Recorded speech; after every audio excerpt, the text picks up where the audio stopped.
من الشيطان الرجيم بسم الله الرحمن الرحيم السلام عليكم ورحمة الله وبركاته زي ما القاري دوست محمد يوتيوب چینلنا بیا تاسو ته مخاطب یم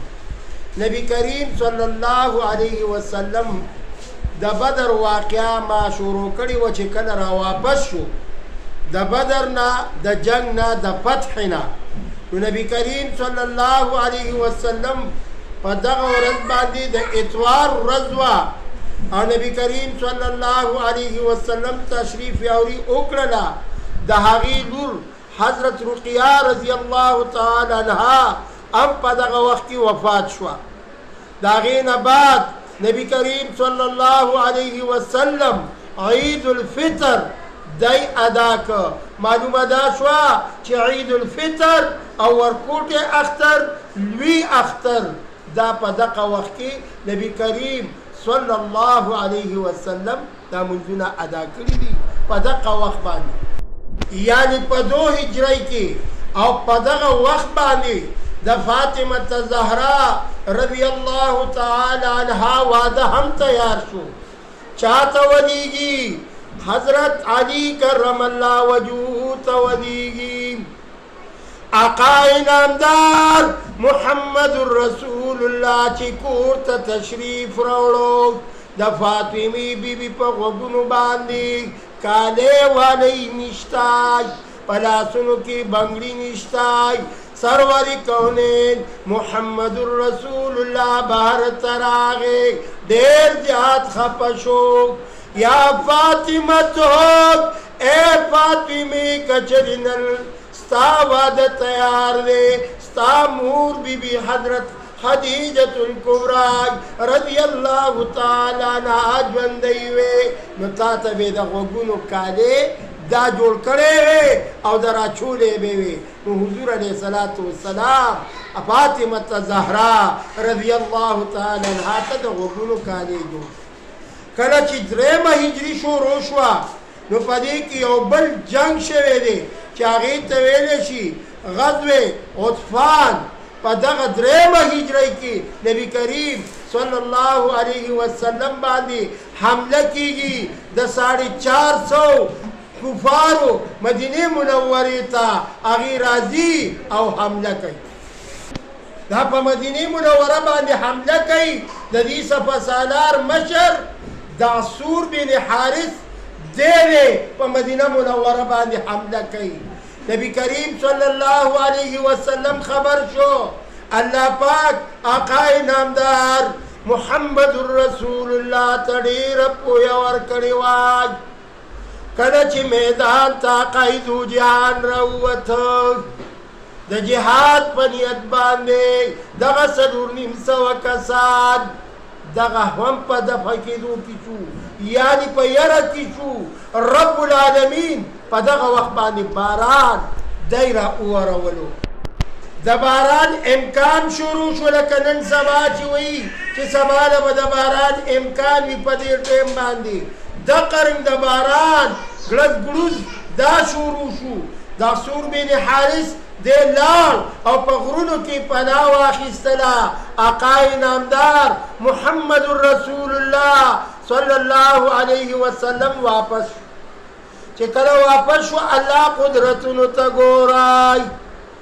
آقا نامدار محمد رسول الله باندې باران وریږي کپړې مبارکې لمدې شوي آقا نامدار محمد رسول الله صلی الله علیه وسلم یو ځای ته راځي خپل قمیص مبارک وباسي او هغه ځوړندی او آرام کوي آقا نامدار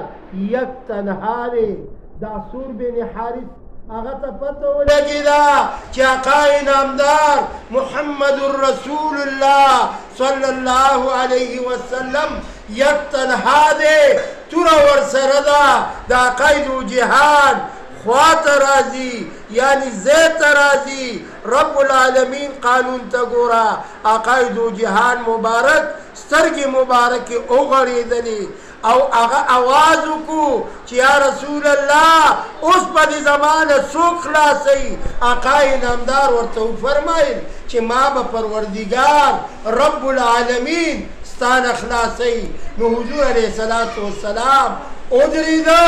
د ودرېدو سره الله دومره روب او دومره دبدبه غله ورکړې وه چې د عصور بن حارث نه د لاس نه توره پرېوتېدله، په رپېدو شو. عقاید جهاد محمد رسول الله صلی الله علیه وسلم توره راواخیستله او ورته یې وفرمیل چې وایای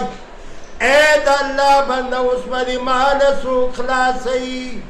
دی لا جواب شو، چپ پاتی شو. آقای نامدار دا خو رحمت للعالمین دی، د تمام عالم د پاره رحمت را لېږلی شوی دی. رحم یې پې وکړو، هغه معافي وغوښتله او حضور علیه الصلاة والسلام هغه ورته معافي وکړله. نو عرض می دا کولو چې آقای نامدار محمد رسول الله صلی الله علیه وسلم ورته معافي وکړله. اسی خو اسلام په توره سره نه دی راغلی،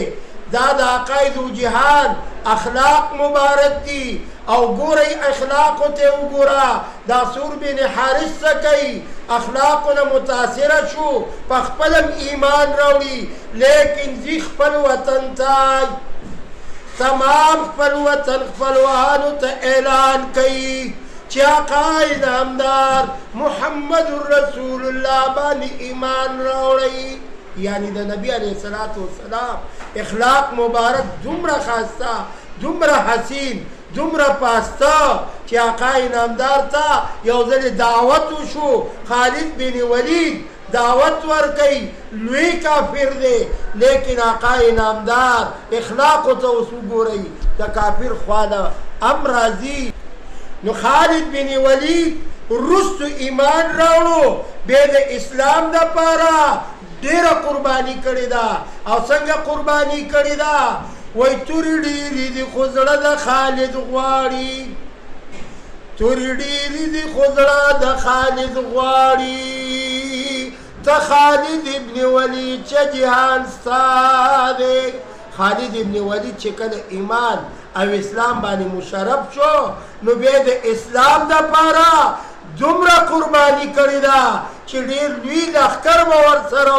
او د عقایدو جهان ډېر لوی خدمت خالد ابن ولید کړی دی. نو عرض مې دا کولو مسلمانانو وروڼو چې کله حضور علیه الصلاة والسلام عرض دا چې په دغه درېیمه هجرۍ کې د حضور صلی الله علیه وسلم نوسی مبارک حضرت حسن رضی الله تعالی عنہ هم پیدایش شوی دی او ورسره حضرت حفصه رضی الله تعالی عنها نکاح هغه شوی ده. نو دا دونه مبارکه میاشت، دومره عظیمه میاشت، دومره برکتونو والا میاشت او دومره خیسته جنگ جهاد عقایدو جهان وکړو چې رب العالمین په دغه میاشت کې داسې دغه کال باندې رب العالمین د فاطمه الزهرا رضی الله تعالی عنها نکاح هم وشوله او د حضرت حفصه رضی الله تعالی عنها نکاح هم وشوه.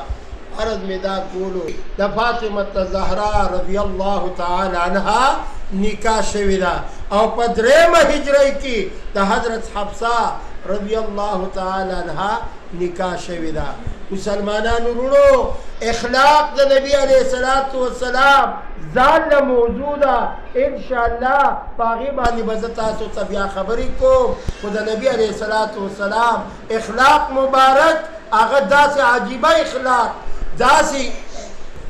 دویم وضاحت به زه تاسو ځکه دا وضاحت کوم بعضې وخت کې انسان عاجزه دی. د فاطمې بیبي نکاح په دویمه هجرۍ کې شوې ده او د حضرت حفصه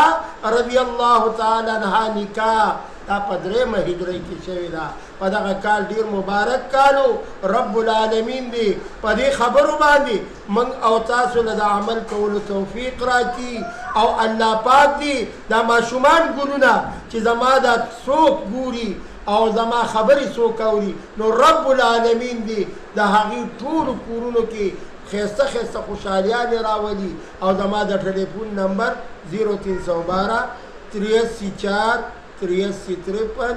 والسلام.